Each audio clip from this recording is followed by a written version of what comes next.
১ মাস, ২ মাস, ৩ মাস হয়তো ক্যারি করতে পারে, তারপর আবার আগের প্যাটার্নে চলে যায়। তো সেইটা হচ্ছে সবচেয়ে বড় ডিফারেন্স। এছাড়া আমাদের ট্রেনিংয়ে কোনো ডিফারেন্স নাই। ওরা যা ট্রেনিং করতেছে, আমরা যা ট্রেনিং করতেছি।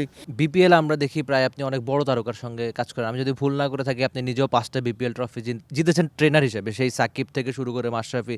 সম্প্রতি আপনি কাজ করেছেন কেন উইলিয়ামসনের সঙ্গে। তো আমি যদি ধরি যে এই যে কেন উইলিয়ামসন বা বড় বড় তারকা ক্রিস গেইল, ডিভিলিয়ার্সরা যারা বাংলাদেশে খেলতে আসে তাদের দেখে তাদের ফিটনেসের সঙ্গে বাংলাদেশি ক্রিকেটারদের, বিশেষ করে এখনকার ক্রিকেটারদের ফিটনেস কি সম্পর্ক, কি পার্থক্য থাকে বিশেষ করে?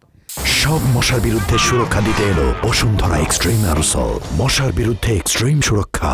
পার্থক্য এখনকার ক্রিকেটারের সাথে, মানে আমাদের প্রফেশনাল ক্রিকেটারদের সাথে খুব একটা বেশি পার্থক্য নাই। পার্থক্যটা যে ফুডে আমরা আসলেই আমাদের দেশি প্লেয়াররা ফুডটাকে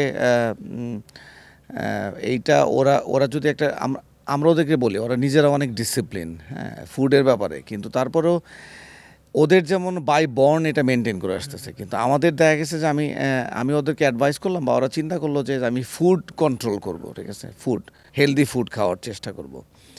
তো এইটা ওরা ১ মাস, ২ মাস, ৩ মাস হয়তো ক্যারি করতে পারে, তারপর আবার আগের প্যাটার্নে চলে যায়। তো সেইটা হচ্ছে সবচেয়ে বড় ডিফারেন্স। এছাড়া আমাদের ট্রেনিংয়ে কোনো ডিফারেন্স নাই। ওরা যা ট্রেনিং করতেছে, আমরা যা ট্রেনিং করতেছি। ওরাও ইন্ডিভিজুয়াল ট্রেনিং করে। আমাদের প্লেয়ারও বেশ সচেতন, তাদেরকে কোনো কিছু বলতে হয় না। ওরা নিজেরা জিমে যায়, সুইমিং করে, রিকভারি করে, এভরিথিং মানে সেম। শুধুমাত্র আমার কাছে মনে হয় যে ফুডটাই ইম্পর্টেন্ট। কেউ যদি ডিটারমাইন হয় আমি ১ বছর ফুডটাকে আমার নিউট্রিশনিস্ট যেভাবে বলবে বা আমার ট্রেনার যেভাবে বলবে বা আমার ফিজিও যেভাবে বলবে সেভাবে যদি মেনটেন করতে পারি, তাহলে দেখবেন যে আপনার there is no differences. For more updates, subscribe to our YouTube channel and click on the bell icon.